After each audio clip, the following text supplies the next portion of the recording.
guys, it's Sunday the something of March. Is it the 16th?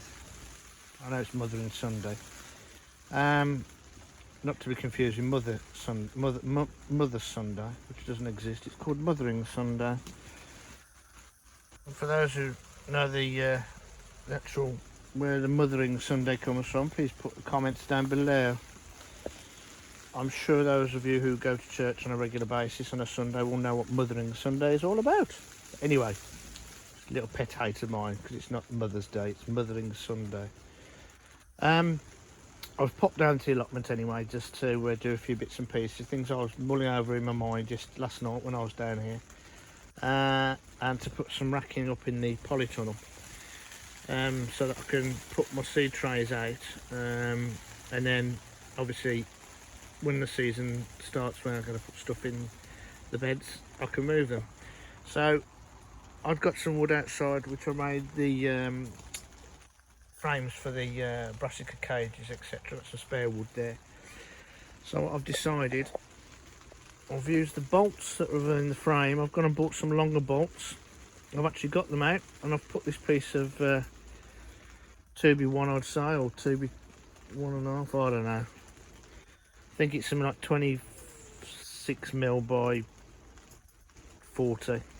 Anyway, so all I've done is just drill some holes, obviously, through the wood, put the bolts through. That one was a bit of a tight one because it's on the corner, so I've had to come through the plastic on the outside, but it's all right, it's sealed. And then actually the wing nuts that are already on there fitted perfectly, although it does come, they do come with square ones, but the wing nuts are even better. So that's the original bolts. It's an Allen key job on these, but yeah, obviously you won't throw those away because you can use them for something else.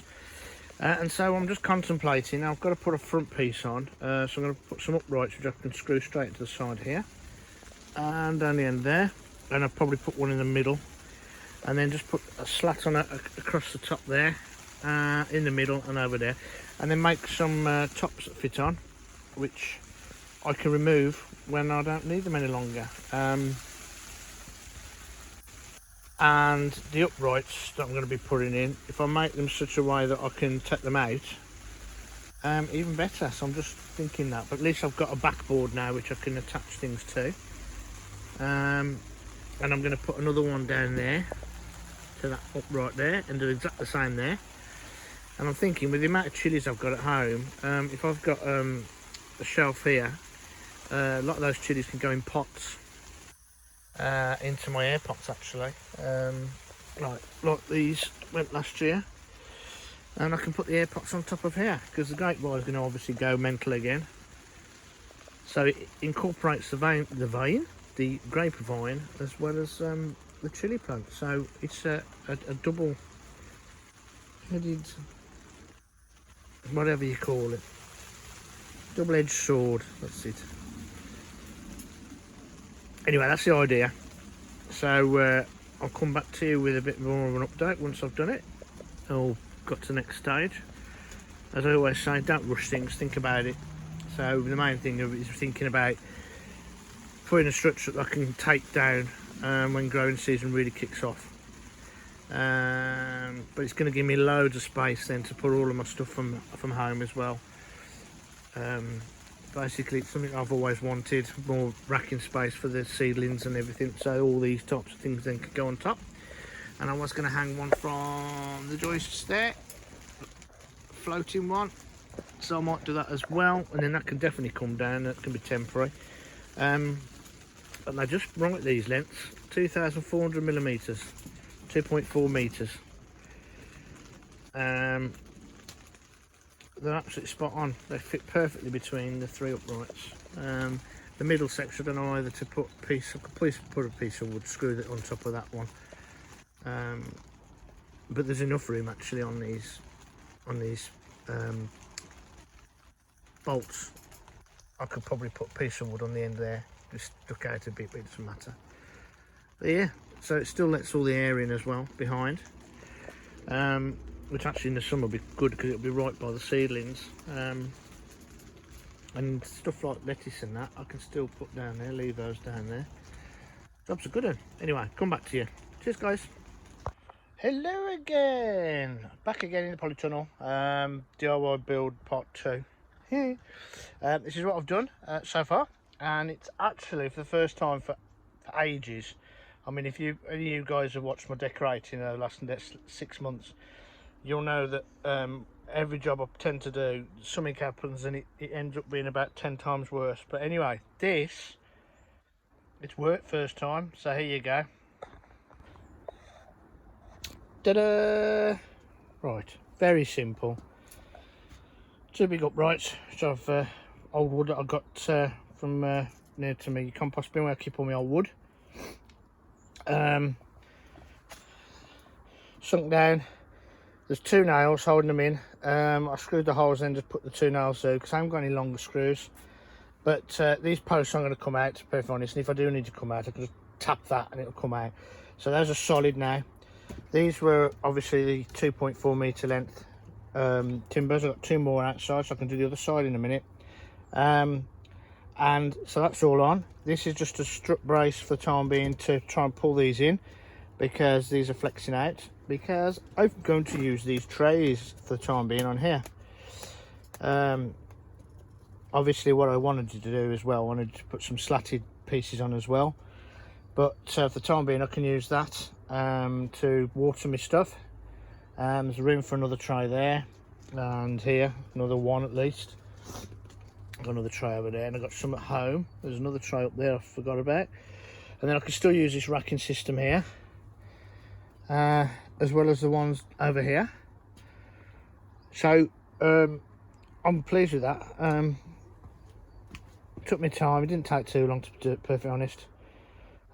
Took me time, and that's what I've always wanted, something like that. I can plenty of room there, so I don't know whether I'm going to bother with putting a floating shelf up here. Might do, don't know yet. But there you go. So I've got plenty of room there, so I can put another 1, 2, 3 trays on, so I'll have 5 trays there. And then I'm going to do exactly the same for over here. And that will actually be able to fit 6 trays on, because obviously I've got the grapevine up the corner there. I didn't decide at the moment not to put another piece of wood across here.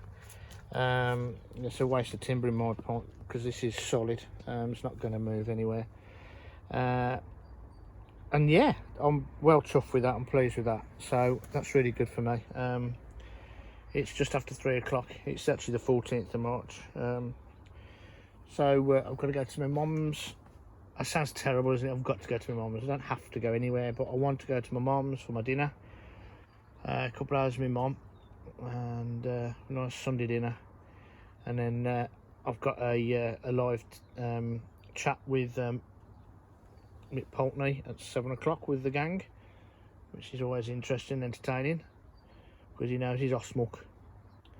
So yeah, this is, I'm trying to think how far off the ground. I did measure it.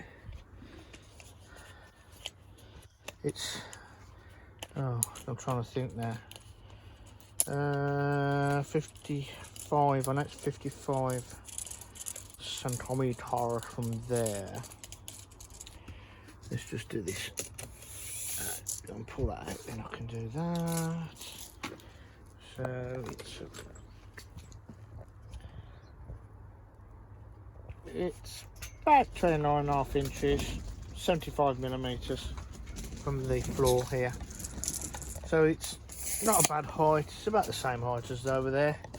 It's not for doing work on, so to speak, although it could be, but it probably needs to be a bit higher, really, to stop your back, because I find my back goes on that. Actually, I haven't got my stool down here yet. If I got a stool, it'd be easier. But these are just really to put trays of seedlings on, etc. Anyway, that's it. My little DIY tip for the week, I suppose. And we'll move on and do the other side, and then I'm thinking about making a riddle tray on one of them, thinking about it, which will make life a lot easier. I've got some metal, so I can put some metal over the top and put a tray underneath it, I suppose. catch the soil that's coming out when I'm potting on and stuff or whatever, I don't know, or riddling my soil. There you go, stop rabbiting now. It's time for a beer now. I think I've deserved it. I'm on Crump to Moke cider today, expertly blended. It's probably made where no apples have ever been, but actually I think these are pretty good. Crump to Moke is a Crump to Notes, Starport. Oh, it's only down the road. Aston Manor. Now, Aston Manor is definitely an apple orchard. It's only down the road from me. Starport on 7, Worcestershire. It's actually Worcestershire. But I love it when the Americans and the Canadians can't say Worcestershire sauce. Worcestershire sauce. Quite funny, really. But yeah, it's Worcestershire. It is a shire, so whatever. So I'll have that now and have 5 minutes before going to my mother's for dinner. Cheers, guys. If you've enjoyed this, put a thumbs up, put any comments, any questions, and I'll see you in the next exciting event. I'm